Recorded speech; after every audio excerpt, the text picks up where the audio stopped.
Hello and greetings, everyone. I'm Pastor Edwin Strickland, and I serve as the Senior Pastor of Fellowship of Champions Church International, a worldwide ministry helping people to learn to live out their God-given dreams by walking in love and living by faith. And I get to be your host and your guide for this exciting journey that we're about to take that we call Ed Talk with Pastor Strick.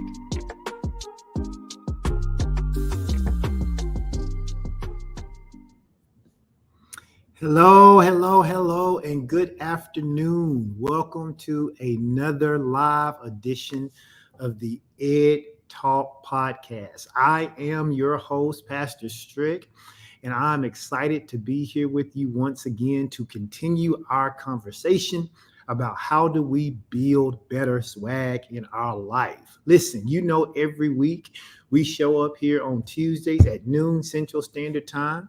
We come together so that we can blend the realms of knowledge, instruction, and faith with real world solutions. And I appreciate those of you who show up every week. I appreciate those of you who like and share, those who tag others in the podcast.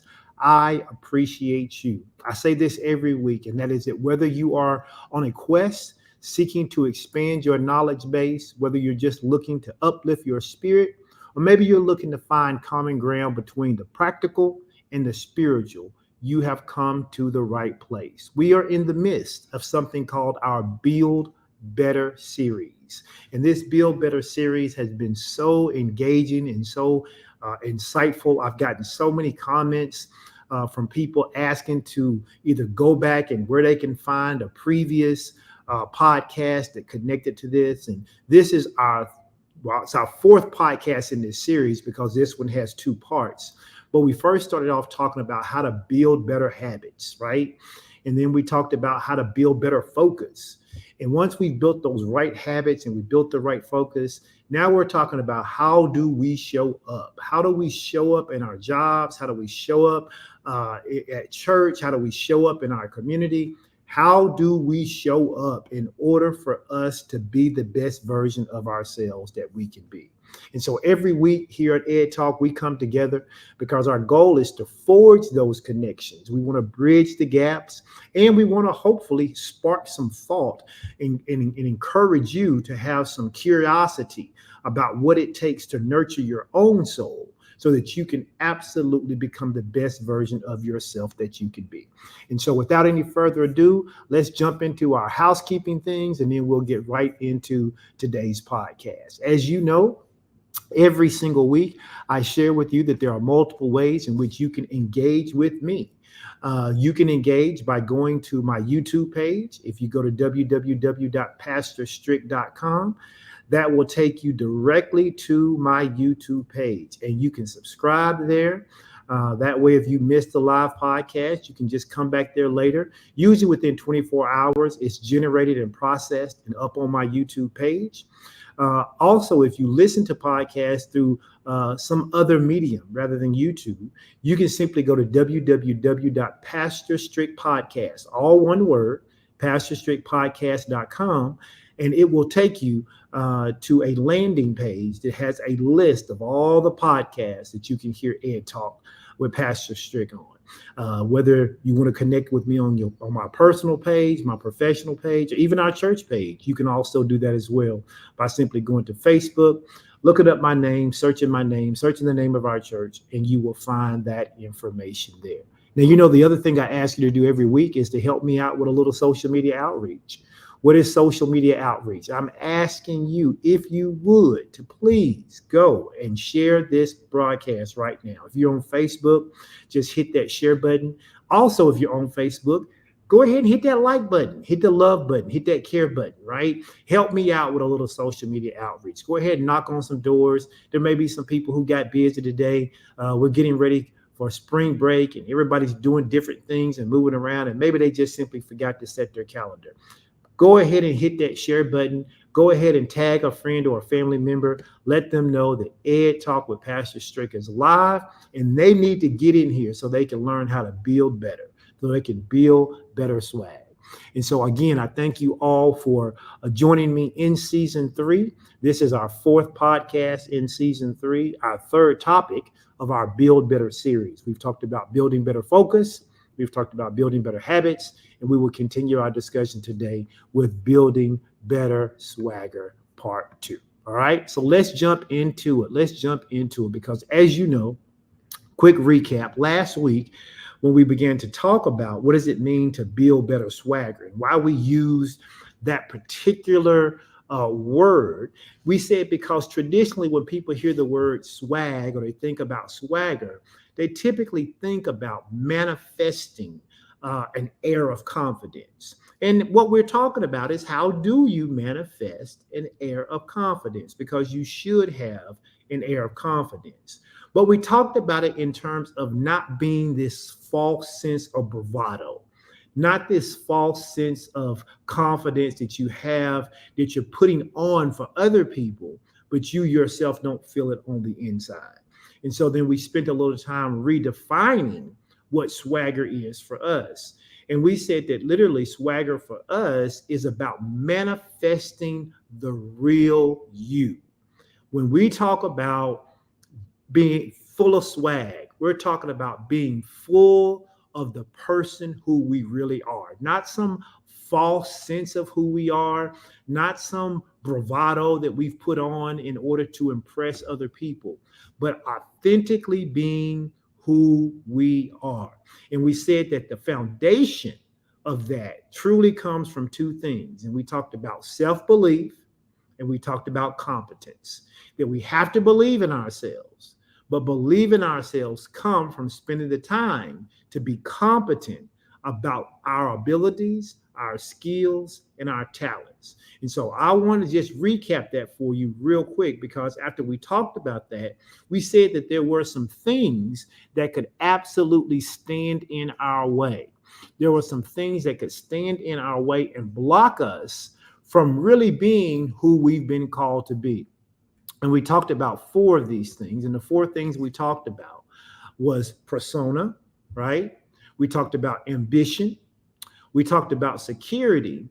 And we kind of combined that 4th and 5th one. We said fear and pain, and they kind of went together. And when we talked about those, we simply said that persona was the difference between who we are and who we present to the professional world, right? And that those things should match. They should not be diametrically opposed to one another, that who I am should show up authentically in my professional life, in my personal life. It should be who my kids see who I am. It should be who my family sees who I am. And so we had to make sure that we had the right persona. And then we talked about ambition, and we said that while ambition can be good, we defined it as a strong desire to do or to achieve something, and that it typically required some form of determination and hard work. And we had to make sure that our ambitions were of the right volition, that we were going after the right things, that we weren't going after things because it would make us popular. We weren't going after things because it would make us rich, because you can be rich and unhappy. And we said that wasn't a good thing, that we had to have our ambition rooted in the things that we believe that God has told us to go after, right? And I mentioned to you last week that as a pastor, that's always going to be my position. This is Ed Talk with Pastor Strick. And while we don't spend a lot of time going through lots and lots of scripture here on Ed Talk, everything I'm talking about, though, is rooted in this idea that whatever I'm going to pursue, I'm pursuing it because God has directed me to pursue it. And then we talked about insecurity and how insecurity can really cause us all to just stumble over ourselves, because what it is really an uncertainty, or even more importantly, it's an anxiety about who we are. It's a lack of confidence. And again, you can put off this false sense of bravado. You can put off this false sense of confidence and still on the inside be very, very insecure about who you are. And no matter how hard you try, eventually that insecurity of self is going to creep out and it's going to show up to other people. And then you're going to end up looking inauthentic because you've been out here putting off this false sense of who you are when in reality, people can see that you really don't have the confidence that you have. And so we're going to talk about these swagger blockers, right? That's what we talked about last week. These are things that block our swag. They are persona, ambition, insecurity. And then the last two we talked about is fear and pain. And we said that fear wasn't so much this fear of, oh my gosh, I'm afraid. It was this fear that's a result of people judging us or us judging ourselves, sometimes unfairly. It's the apprehension of being judged, rejected, or failing. It's why some people struggle even after they get promoted, even after they get accolades and people tell them how good they are and people tell them what they've done is amazing and they get promoted, they still feel like they're not good enough. They suffer from what some people call the imposter syndrome. They feel like I don't belong here. People are going to find out that I'm not as smart as they think I am. People are going to find out I'm not as talented as they think I am. People are going to find out and they're going to see me for who I am and who I am as a fraud. And the reason people can feel that way, even when everybody else is giving them accolades, even when everybody else is patting them on the back, even when everybody else is cheering for them, is because of that thing we just talked about, insecurity, right? When you have insecurity, when you have a lack of confidence, it breeds this fear of judgment. It breeds this fear of apprehension where you are thinking that you are being unfairly judged or rejected, or you will be rejected, or that you are failing, or that you will fail. And those things end up blocking our swagger. And then this last one, which is pain, it's not the kind of pain like you hit your finger when you're drilling a nail in, right? When you're trying to drive a nail in. No, we're talking about the kind of pain that as a result of the personal stories and the conditioning that we tell ourselves that causes us to be silent and not true to ourselves. Because maybe somebody did reject you. Maybe someone did, think that you weren't as smart as you were or that you weren't as talented. Well, what happens is because you had that insecurity and you had that fear of them judging you, then when they do judge you, it causes you great pain and you spend your time telling yourself that story over and over. And then what happens, you end up authenticating a story that wasn't true about you as though it was. And then you begin to live out this untrue story about your life. And then every place you show up, work, church, home, the country club, the gym, it doesn't matter. You show up as this inauthentic person because of these particular swagger blockers, because of persona, because of the wrong ambition, because of the insecurity, because of the fear, and because of the pain. And then we talked last week about the 3 things that we must have in our life in order to help us become better than the blockers. And we call those things the swagger drivers. And those swagger drivers, when we talked about them, was about true intention, right? It was about truth, intention, and self-belief. Truth, intention, true, intention, and self-belief. And we define truth. This is just our recap. We define truth as the importance of expressing our true self and our opinions, right? Not being the person who just goes along to get along with everybody. I used the example last week about the movie Coming to America. We've all seen that scene where Eddie Murphy's getting ready to go back home and marry the person his mother and father have set him up to marry. He asks to speak with her for a few minutes alone, and he begins to ask her some questions. And everything he asks her response is, whatever you like. He asked her, how does she like eggs? How does she like something else? How does she like this? Is whatever you like.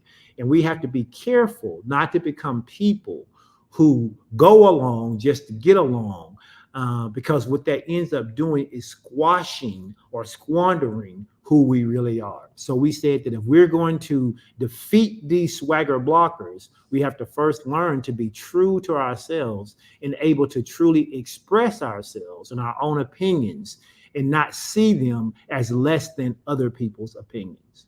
And then we talked about intention. the why behind our actions. It is so important for us to be intentional, to know why we do what we do.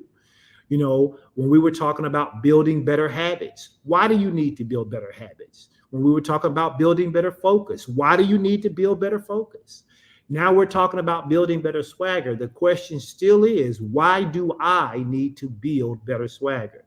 And then in a couple of weeks from now, we'll talk about building better resiliency. And we're going to ask the same question. Why do you need to do it? Because if you can understand the why behind why you do what you do, you can do it even after the desire to do it has gone. Even when when I started this weight loss journey that I'm on, my health journey, I had a why for why I wanted to do it. And at first I was motivated and excited to get out and do all of these things. But when the weather started to get colder, when I started to miss the foods I used to eat, when I started to miss drinking the drinks that I used to drink, my coffee, my sodas, my sugary drinks, when I started to miss my late night snacks that I would eat while I was watching Family Feud, I started to miss those things, and the motivation to do the right thing began to wane.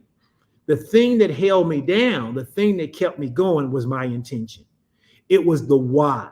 Why did I do this? Well, I did this because I did not want to be overweight. I did not want to be unhealthy. I did not want to be in my 50s and 60s having to take medication every day. I wanted to live a long life. I wanted to be around for my kids a lot longer. I wanted to be around to eventually see grandkids and maybe even great grandkids someday. That was my why. And when you can fuel your why above the motivation, it helps you to block out anything in your life that comes against your ability to live authentically you. Because remember, we said swag wasn't about how we show up and put on airs. That we defined our swagger as about being authentically true to ourselves. And then the last one is about self-belief. These are the drivers. These are the drivers that are going to drive us past those swagger blockers. It is truth, it is intention, and it is self-belief. And we said that self-belief was about cultivating an unwavering faith in ourselves despite any obstacle that we face. In other words, we have to have a resolute belief that we have the skills, talents, and abilities to do what is necessary in order to meet our goals. And that if I don't possess the skills, the talents, and the abilities today, I can begin to develop them, right? Because developing truth about yourself, developing intention, and developing self-belief are all skills.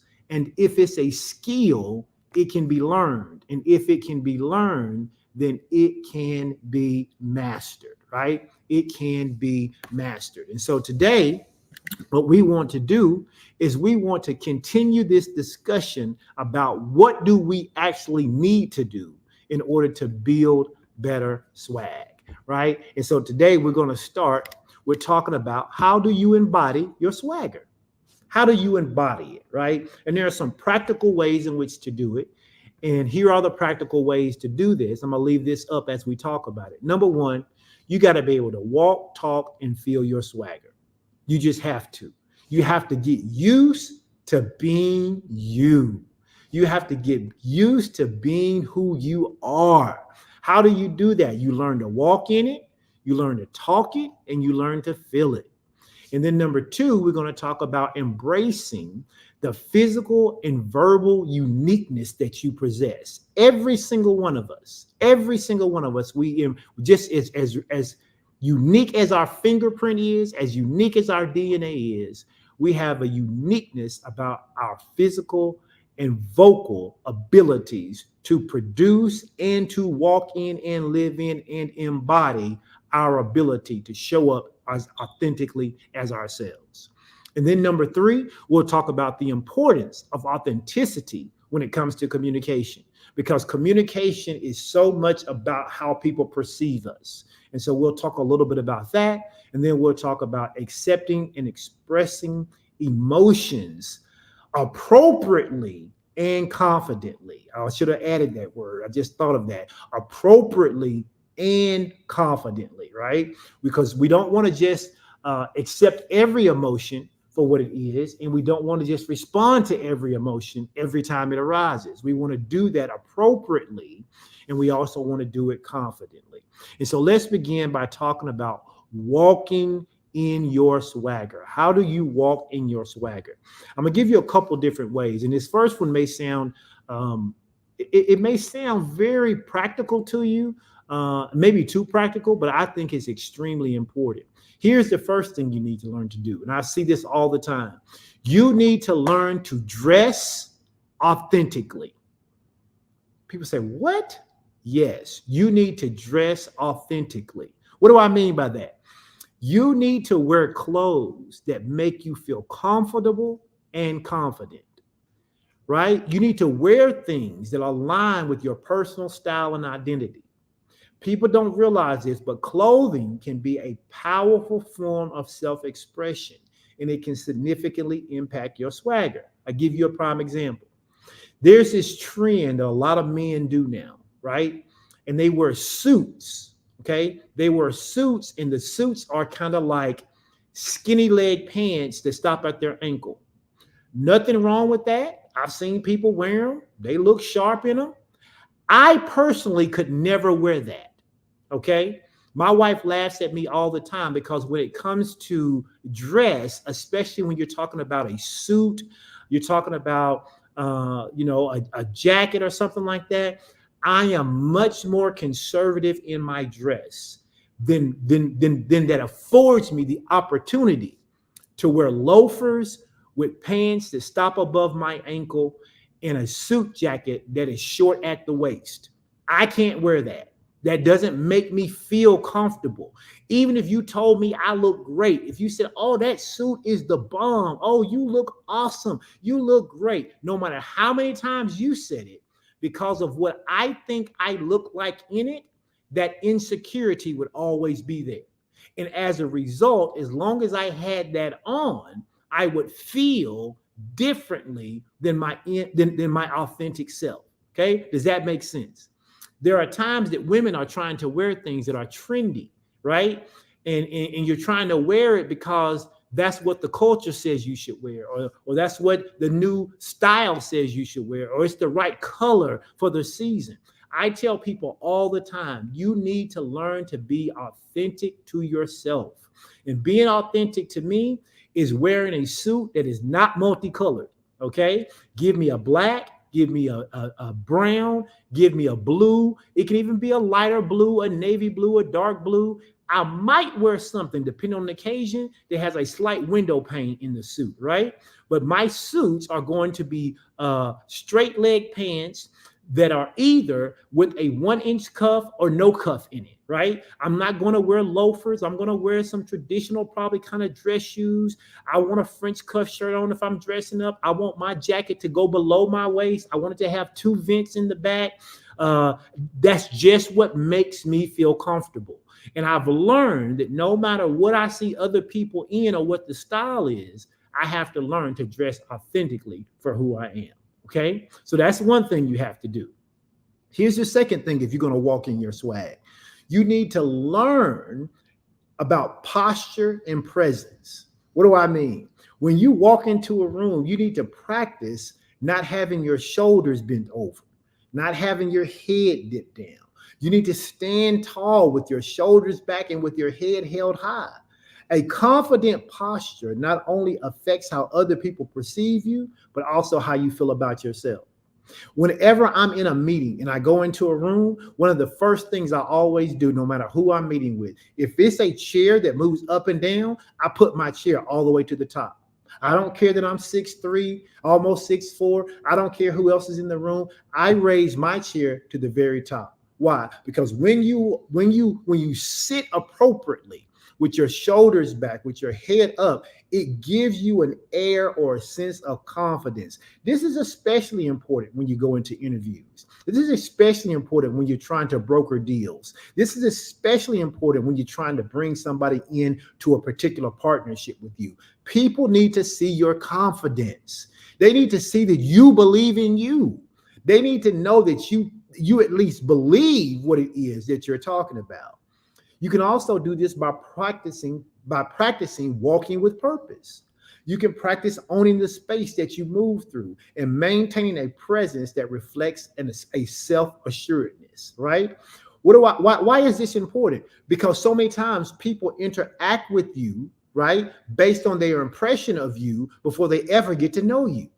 And so you got to learn that once you've built these habits and you built this focus, now that you're doing all these right internal things, how are you going to project yourself to the world? All right. All right. So that's what you need to do in order to walk in your swagger. Let's talk about how do you talk yourself into your swagger. Okay. We talked about embracing your voice. You have to recognize and appreciate the uniqueness of your voice. Why? Because when you begin to practice speaking out, the more you speak, the more you get comfortable. The more that we literally before the pandemic hit, talking public speaking wasn't a big deal, but going on camera, right? Because I don't know what you're doing right now. I don't know what you're thinking about me right now. I don't know what you're wondering about me. I don't know if you're muting me. I don't know if you're closing the browser and not looking at me. I don't know all of those things. And I used to think about all of those things. So in order for me to get up and speak, I need to be able to see people's faces. I need to be able to see what they were doing. I need to see their body language. But I believe in many ways, God used the pandemic to help get me out of that. So I can show up and learn to use my unique voice. My voice is not like my wife's voice. My voice is not like Pastor Nitra's voice. My voice is not like Pastor Ralph's voice. The examples I use won't be like theirs. But there is a group of people out there who my voice resonates with. And the same thing is true for you. There's a group of people out there who your voice, your tone, your pitch, your cadence will resonate with, and they will want to hear what you have to say. That's why you got to be authentically who you are. You can't be a woman out here in ministry trying to be like Sarah Jakes Roberts, right? You can't do it. You can't be out here trying to be like Joyce Meyer. You can't be out here trying to be like Sean Strickland. You can't be out here trying to be like Crystal Robinson or Keyshawn, right? You can't be those individuals. You have to be who you are. You have to be who you are. And when you learn to embrace who you are authentically, the people who are called to your voice will be drawn to you. They'll hear what you have to say. And you'll be more confident about who you are. So when you speak, even those who may not have been initially drawn to you will be drawn to the confidence with which you speak. That draws us to our next thing about authentic communication. When you are talking, you got to learn to speak your truth with clarity and conviction. Authentic communication involves being honest and transparent in your interactions, aligning your words with your true thoughts and feelings. People can tell when you are saying things that you really don't mean. Most people are pretty good about picking up on what you're saying based on what your body language says. You never have to worry about trying to do either or if you will practice doing them both simultaneously. Now, when I say being honest and transparent in your interactions and aligning your words with your true thoughts, I'm not talking about being rude. You can be honest without being rude. In fact, somebody ought to type that in the comment section. Say honesty and rudeness don't go together. Honesty and rudeness don't go together. I don't have to be rude in order to be honest. And I don't have to hide my feelings in order to be nice. Those two things are not mutually exclusive.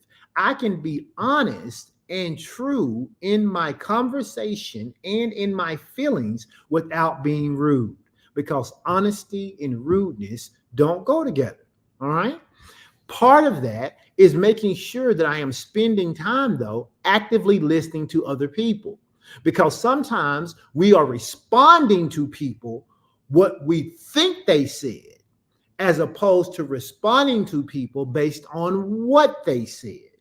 Swagger isn't just about speaking. It's not just about being bold. It's also about your ability to listen. It's about your ability to show genuine interest in other people's ideas and perspectives. If you really want to have swag, learn how to make other people feel like they matter. My wife has this expression she uses all the time, and she says, people matter. If people matter, part of your swag, part of your ability to ingratiate those people into your life is by making people feel like they matter. And the way you do that is using your authentic communication, but also part of communication is listening. And when I become an active listener, then this not only enriches the conversations that I'm having, but it also fosters deeper connections. And that's the whole goal of me being authentically myself and building up my swagger, is so that I can build deeper connections with the people I'm supposed to be connecting with. So that's how you walk in it. That's how you talk in it. Now let's talk about how you feel in this swagger. How do you build up this feeling of swagger? Number one is through self-awareness. You must be a self-aware person. We live in a society now where, I promise you, it seems like, and I'm sure it's just because social media is so much more prevalent, that we see so many examples of people who are not self-aware. And when people are not self-aware, they say or do things that are absolutely counterintuitive to what it is that they're actually doing. And so if you're going to have great swag, then you have to cultivate a deep understanding of yourself. You need to know your strengths. You need to know your weaknesses. You need to know your values. You need to know your beliefs. I give you a prime example. There was someone on Facebook just yesterday, and they were talking about their friend who was in this relationship and how they were being treated in this relationship. And they were going off, I mean, literally going off on Facebook about how, if it was them, what they would do, what they wouldn't take, what they wouldn't tolerate, blah, blah, blah, blah, blah. And lo and behold, somebody came into the thread and said, wait a minute, you're talking about your friend doing X, Y, and Z, but you're in a relationship right now where your partner is doing X, Y, Z, A, B, C, D, E, F, G, and just blasted them with examples and was like, how can you say this about them when you yourself are living in this same situation? It's because they weren't self-aware.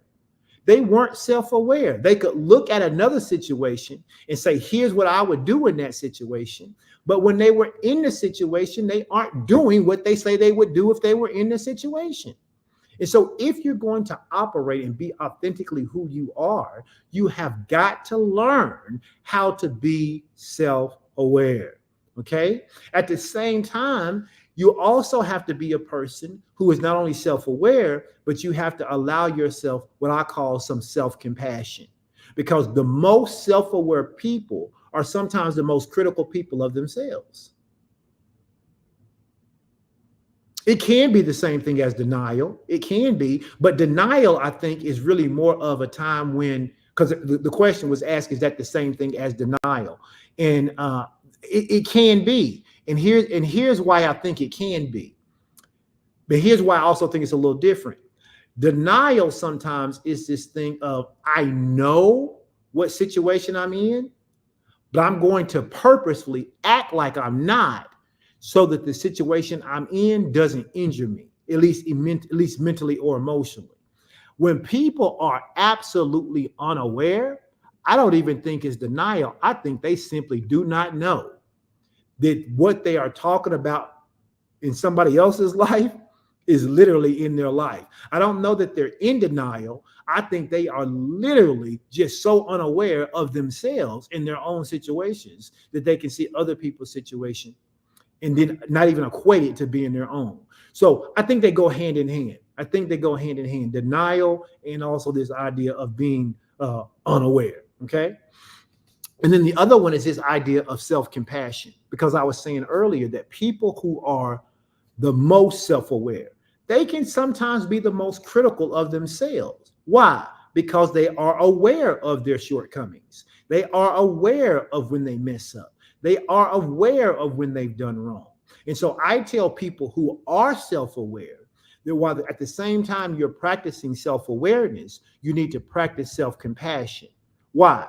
Because self-compassion is about being kind to yourself, especially in those moments of doubt and failure. When you realize you've blown it, when you realize you made a mistake, when you realize you could have done better, that is not the time to beat yourself up. That's not the time to start talking about how dumb you are, or how silly you are, or how you can't believe you made that mistake.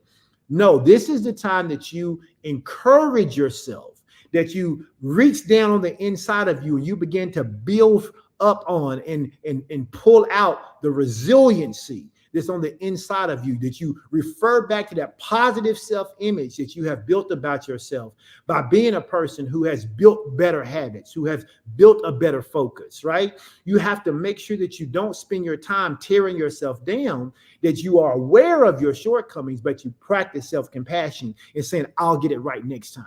At least from this situation, I learned. I know what I can do better going forward, because these are essential components of swag, okay? Essential components of swag.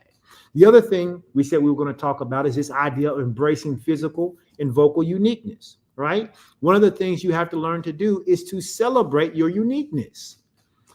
So everybody who's listening to this live right now, I want you to type this in the comment section. Type, I am unique and it's glorious. Come on. I need you to see it. I need you to type it. I need you to say it. I need you to hear it. I am unique and it is glorious. Okay? We need to learn to celebrate our uniqueness. We don't need 50 other ed talks, you know? We need 50 podcasts, but they don't need to be 50 ed talks. We don't need 50 Keishas. We don't need 50 Kimberlys. We don't need 50 Michelles. We don't need 50 Kristens. We don't need 50 Ralphs. We just need you to be as unique as you can be, because it is glorious when you are your authentic self. God made you in the image of his son, and he put unique talents and abilities in a combination that's on the inside of you that's not on anybody else in this world. And it is glorious when the world gets to experience how unique you really are. So celebrate your uniqueness, okay? Acknowledge and celebrate all the aspects of you. That includes your physical appearance. It includes your voice. I used to hate the way I sounded on tape when I had to listen back. Early in ministry, my pastor, my overseer, used to require us to listen to our messages because he wanted to make sure that we were communicating what we thought we were communicating. And sometimes that's hard to do in the moment. So I would have to listen to myself, and I hated the way I sounded. But then I started thinking, nobody else sounds like that, though. There's a unique tenor. There's a unique tone. There's a unique cadence. There's a sequence to the words that I choose to use. And that's who God made me to be. And when God made me that way, I stopped wanting to be Pastor Creflo Dollar. I stopped wanting to be Dr. I.V. Hilliard. I stopped wanting to be Kenneth Copeland. I stopped wanting to be Jerry Savelle. I didn't have to be Bill Winston anymore. I stopped wanting to be those people, and I just wanted to be the best version of myself I could be. And when I became the best version of myself that I was called to be, then the people who were called to me started showing up. I'm encouraging you to be the most unique individual God has created you to be.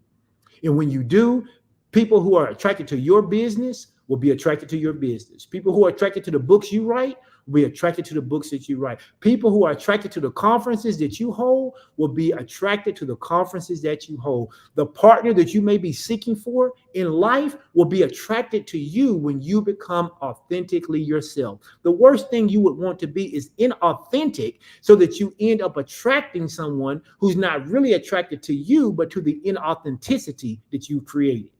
And so when we talk about building swag, that's what we're talking about. Being unique in who God has created us to be, and being uniquely who we are. We've already talked a little bit about honesty, right? Using authenticity in communication. You want to be honest. You want to ensure that your communication is always rooted in honesty and integrity.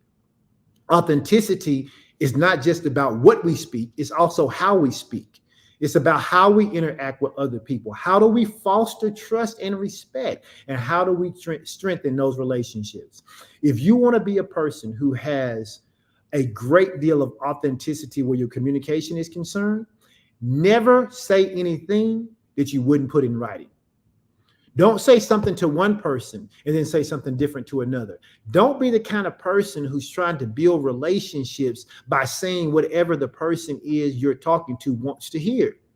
Because eventually you're going to get in some kind of triangulation and people are going to realize that you're not authentic. That happens in friendship groups all the time. I see it all the time. I think one of the reasons that my friendship groups have been so steady and have been so strong for so long, even though they're not an extensive group, I have a close, tight-knit group of people who I consider to be friends of mine, right? My acquaintance list is really big, but my friend list, my good friends, we are honest to a fault with each other. And as a result, no one is thinking that somebody in our group has said something to one person that they didn't say to another, because we have demonstrated the authenticity of our communication. Okay. And then lastly, we want to talk about this idea of accepting and embracing emotions. And I'm adding this appropriately and confidently, right? It's a thing I call emotional intelligence. If you want your swag to show up and to show out in your life, learn to develop your emotional intelligence. And this doesn't go just for men, although I think a lot of men could spend a lot of time around this subject of emotional intelligence. But women also need to develop emotional intelligence. I think our society is geared toward allowing women to work through this gravitas to getting to emotional intelligence faster and not suppressing it like we do in men. But both genders could absolutely benefit from learning to grow their emotional intelligence. What does it mean when I say grow your emotional intelligence? I'm talking about developing your emotional insights by recognizing, understanding, and managing your emotions in a healthy way. Emotions are good, but we should not be led by them. We should lead them. They should be indicators for us on what we need to look out for, but our emotions should not be our drivers. They should not drive us. Emotions and emotional intelligence express our feelings openly and confidently.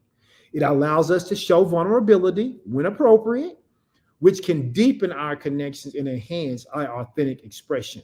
This is one of the reasons why I say men should take my class on emotional intelligence.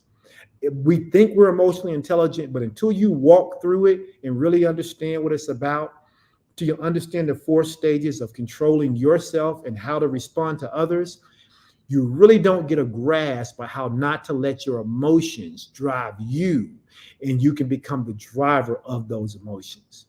Understand this: embodying swagger is about more than just appearing confident. It's about living authentically and embracing your uniqueness. It's about interacting with the world in a way that is true to yourself. It involves a balance of self-awareness, genuine expression, and emotional intelligence, all of which contribute to a powerful and authentic presence. When we talk about building swag, we're talking about living out your best life. We're talking about living out your best life. And one of the things that you can do to do that is to embrace this idea of, how do I live out my best swagger life? How do I do it? I'm going to give you these things. I'm going to talk about one of them. Number one, we kind of talked about this: establishing your truth, living authentically for who you are, right? Cultivating your intention. I'm going to come back and talk about this one. Cultivating your intention. If I'm going to live out my best swagger life, I got to establish my truth. What is my truth? My truth is X, Y, and Z. I know that about myself. It's different from other people. That's cool, but I embrace it because it's who I am. Now, I'm not talking about saying things like, well, I'm just rude. That's just who I am. No, that is a false bravado that you've created in order to protect yourself.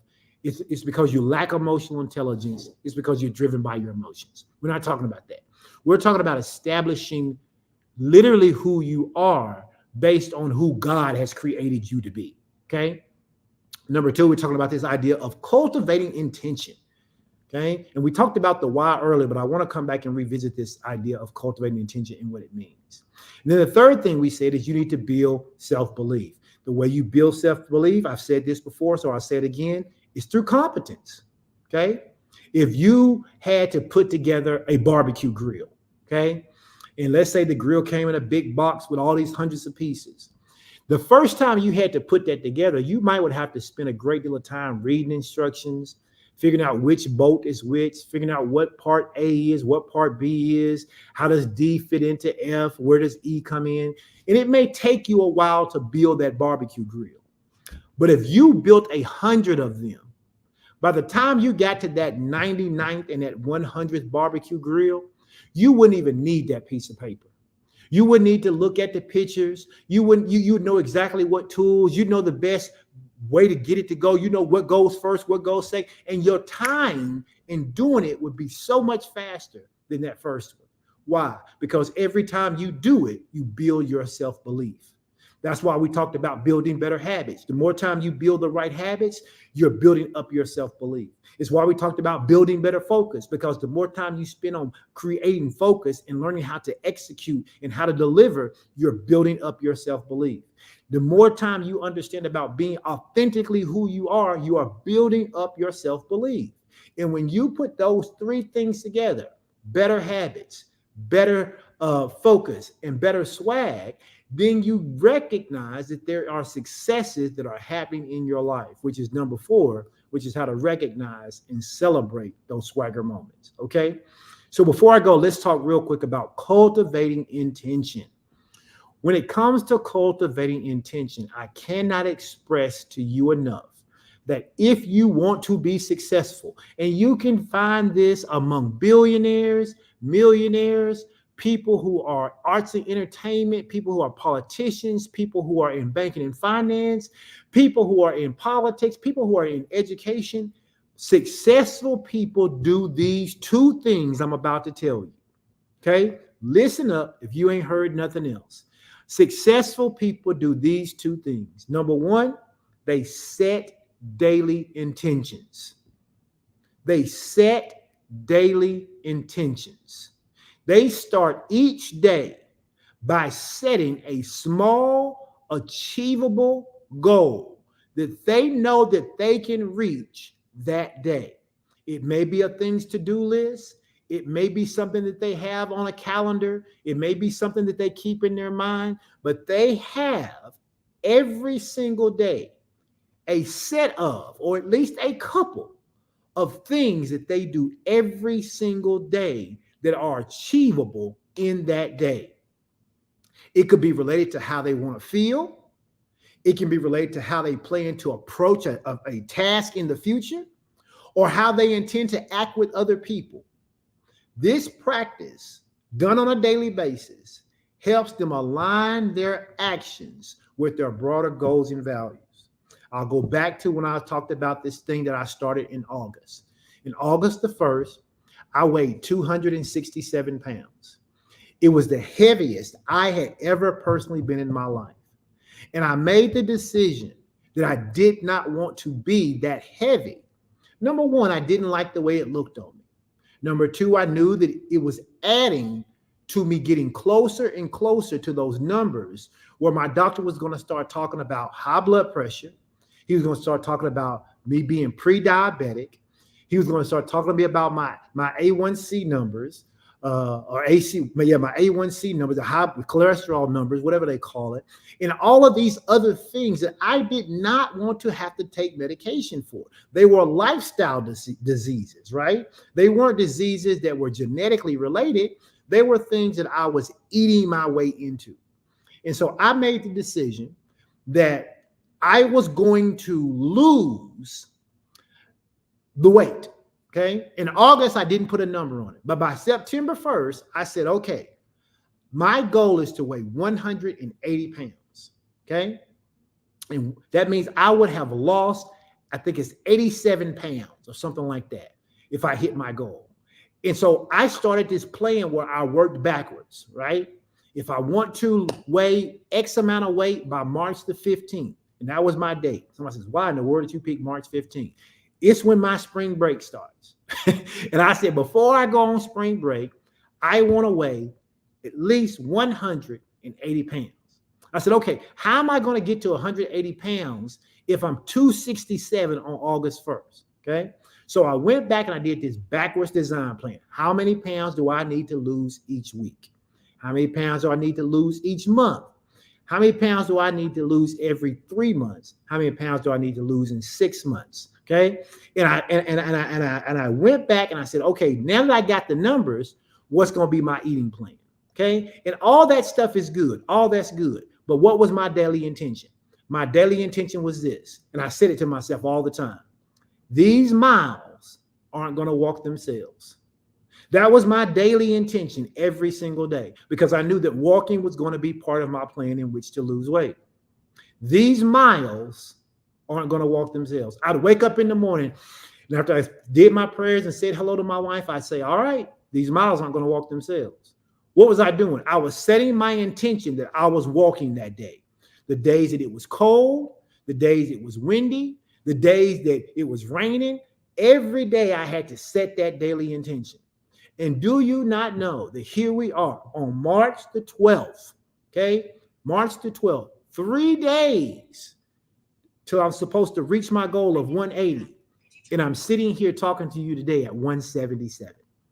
At 177, 177 pounds. And I got 3 days to go. Why? It started because I set my daily intentions.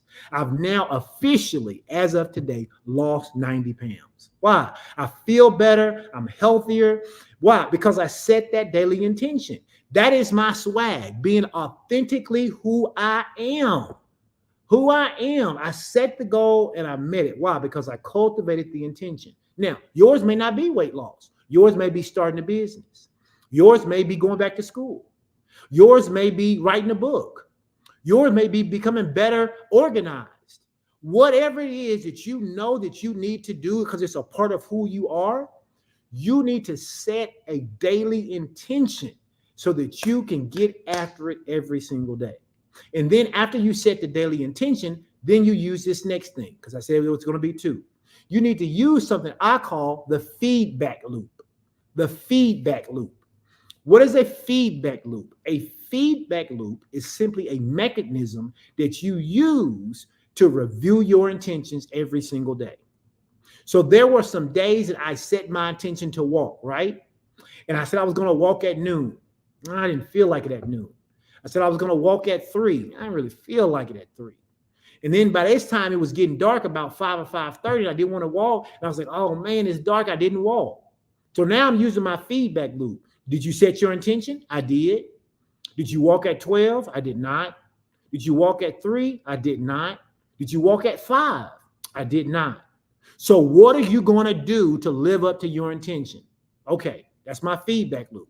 I'm going to get up and go to Planet Fitness and walk on a treadmill. I did not let the day go without reviewing my daily intention.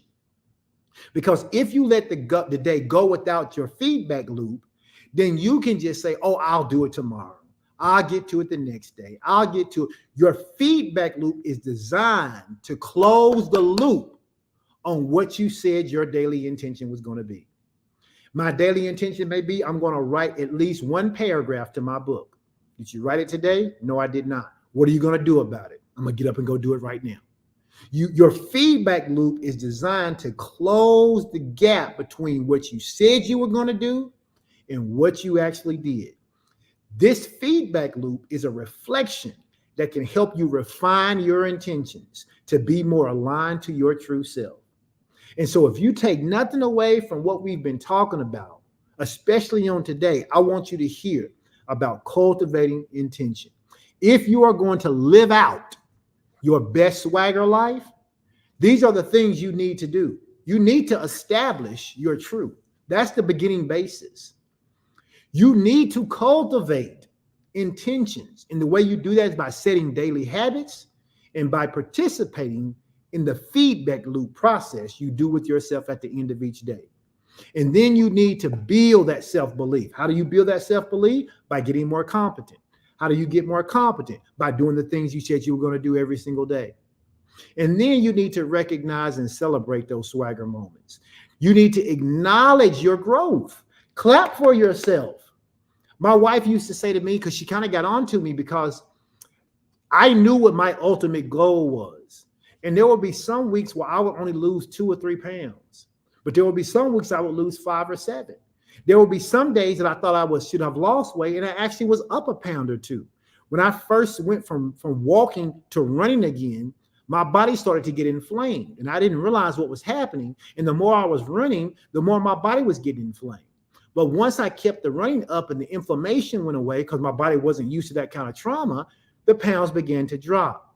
But I had to stay true to the intention, which was those miles weren't going to walk themselves. I had to do it every day, whether I was seeing a scale victory or not.